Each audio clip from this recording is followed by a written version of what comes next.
वो संविधान में जो संविधान कहता है सामाजिक और शैक्षणिक पिछड़ापन के आधार पर, लेकिन क्रीमी लेयर है आर्थिक आधार पर तय किया हुआ।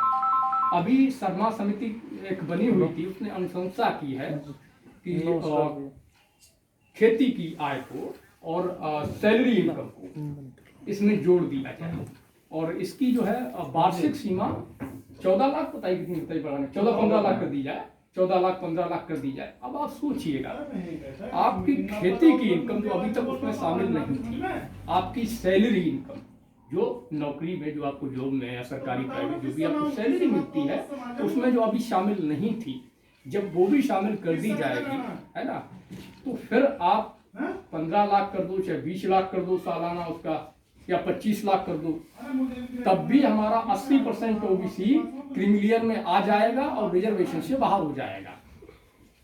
ठीक है, क्रीमी लेयर की सही परिभाषा क्या है? क्रीमी लेयर अगर लगाना भी है तो हम मना नहीं कर रहे, आप क्रीमी लेयर लगाइए, लेकिन क्रीमी लेयर किस पे लगाइए? संवैधानिक पदों पर बैठे लोगों पर। संवैधानिक पदों पर कौन बैठा है? कैबिनेट मिनिस्टर है, हाई कोर्ट सुप्रीम कोर्ट का जज है, ठीक है, या अन्य इसी तरीके के हैं, डीएम हो गया, वो संवैधानिक पद पे बैठा है, ऊपर लगाइए क्रीमी लेयर। क्रीमी लेयर पूरी तरह असंवैधानिक रूप से एक ओबीसी में फूट डालने के लिए, उसके मूवमेंट को खत्म करने के लिए अब है क्या कि जो लोग क्रीमी लेयर हैं वो लोग कतई सपोर्ट नहीं करते हैं। वो कहते हैं हमें क्या करना, हम तो क्रीमी लेयर है, हमें तो लाभ मिलना ही नहीं है ना। और जो नॉन क्रीमी लेयर है उसके पास इतनी आर्थिक क्षमता नहीं है, इतने स्रोत नहीं है, इतना वो संपन्न नहीं है जो मूवमेंट को चला सके, क्योंकि मूवमेंट के लिए पैसा भी बहुत जरूरी है। और जो संपन्न है वो लोग सपोर्ट इसलिए नहीं करते कि वो क्रीमी लेयर है। ठीक है, तो इसको भी हमें इसके खिलाफ भी एक लड़ाई शुरू करनी पड़ेगी, लड़ना पड़ेगा। और क्रीमी लेयर से सबसे बड़ा जो नुकसान है वो हमारे 3rd क्लास और 4th क्लास के कर्मचारियों को हो रहा है, उनके बच्चों को हो रहा है। इसके लिए भी हमें एक बड़ा बेस तैयार करना पड़ेगा। अब क्रीमी लेयर के बाद जो आता है,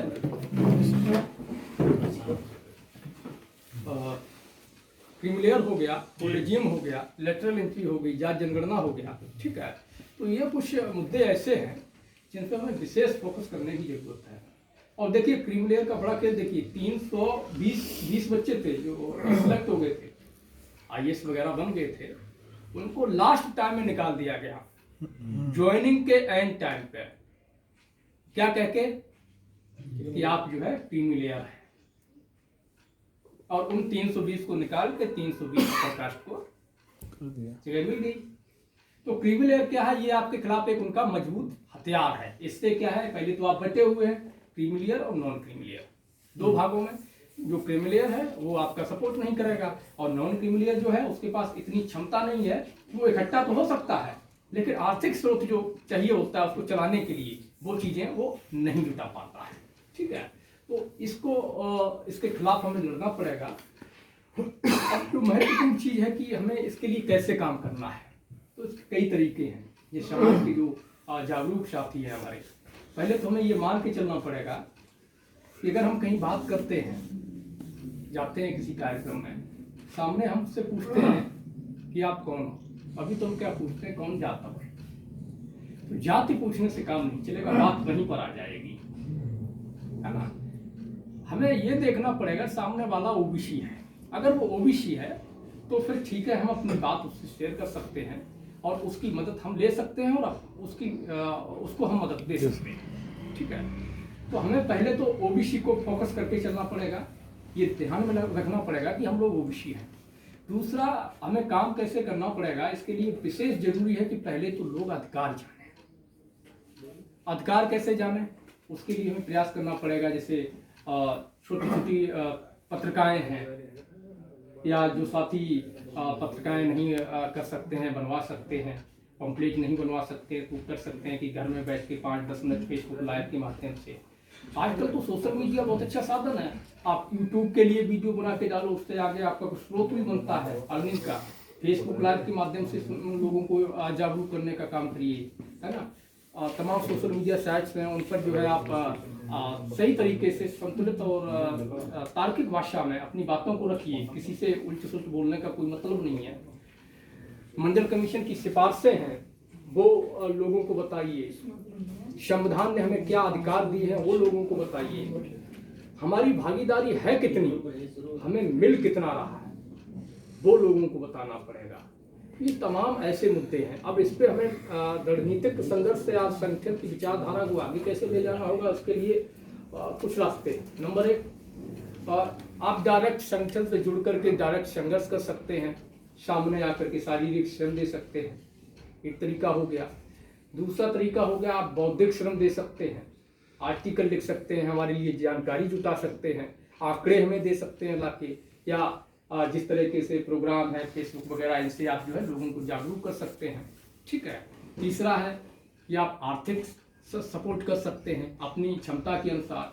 तो ये तमाम तरीके होते हैं कि हमें कैसे लड़ना है। तय आपको करना है कि आप कौन सा ऑप्शन सिलेक्ट करते हैं, क्योंकि अगर आपको जो न्याय का जो हक का जो मिशन हमारा है इसको आगे बढ़ाना है, जो ये हमारा मिशन नहीं है, ये हमारे समाज का मिशन है, हमारे महापुरुषों का मिशन है। हमें पढ़ना पड़ेगा एक बार पीछे जाकर के बीपी मंडल को, हमें एक बार छोटू राम को पढ़ना पड़ेगा, विजय सिंह पथिक को भी पढ़ना पड़ेगा। हमें ऐसे तमाम उन महापुरुषों को अपने पढ़ना पड़ेगा जिन्होंने उन परिस्थितियों में भी संघर्ष किया हमारे लिए जब देश गुलाम था। वो केवल देश की आज़ादी के लिए ही नहीं लड़ रहे थे, वो हमारी भी आज़ादी के लिए, हमारे अधिकारों के लिए भी लड़ रहे थे। सर छोटू राम ने जो संघर्ष किया हमारे लोगों के लिए उसको समझना होगा। विजय सिंह पथिक ने भी बहुत सारी क्षेत्र में, अलग अलग क्षेत्रों में संघर्ष किया, चाहे वो किसानों का मामला हो या अन्य कई किस्म के मामले हों। भगत सिंह ने भी हमारे मामलों में बहुत सारे तरीके से अपनी बातों को रखा, समझाने का प्रयास किया। उसके बाद जब आज़ादी आई तब हमारे नए नए जो अन्य महापुरुष हुए, सचिन पायलट को ले लीजिए, बीपी मंडल को ले लीजिए, है ना, हाँ राजेश पायलट, सॉरी, वो सचिन पायलट अभी प्रेजेंट में है ना, तो उनका नाम आ जाता है बेटे का, उनका कंफ्यूजन हो जाता है ना। राजेश पायलट जी को ले लीजिए, है ना। और आप अपने बिहार से देख लीजिए, कर्पूरी ठाकुर जी रहे हैं, उनके संघर्ष को देखिए। जगदेव प्रसाद कुशवाहा जी रहे हैं, भारती जी थे अपने बुलंदशहर के, रामस्वरूप वर्मा जी थे। तो हमें पहले एक बार इन सबको पढ़ना पड़ेगा और समझना पड़ेगा कि आखिर ये लोग कह क्या रहे थे और लड़ाई किस चीज़ की थी, लड़ाई थी किससे। जब हम इनको पढ़ेंगे, समझेंगे, प्रयास करेंगे, उस पर मंथन करेंगे, तब हमें समझ में आएगा कि आखिर पूरा मसला क्या है, हमारा हक कौन खा रहा है, हमें बांटा कैसे जा रहा है। कहीं गोत्र वाला नया खेल शुरू कर दिया जाता है, जबकि गोत्र वाला कोई खेल है ही नहीं कहीं पर। कहीं जातिवाद का खेल शुरू कर दिया जाता है, जाटों को अहीरों से लड़ाओ, अहीरों को गुर्जरों से लड़ाओ, गुर्जरों को गढ़ियों से लड़ाओ, या अन्य जातियों से लड़ा दो आपस में। तो हमें इन चीज़ों से बचना पड़ेगा और जाति के बजाय जमात के रूप में संगठित होना पड़ेगा।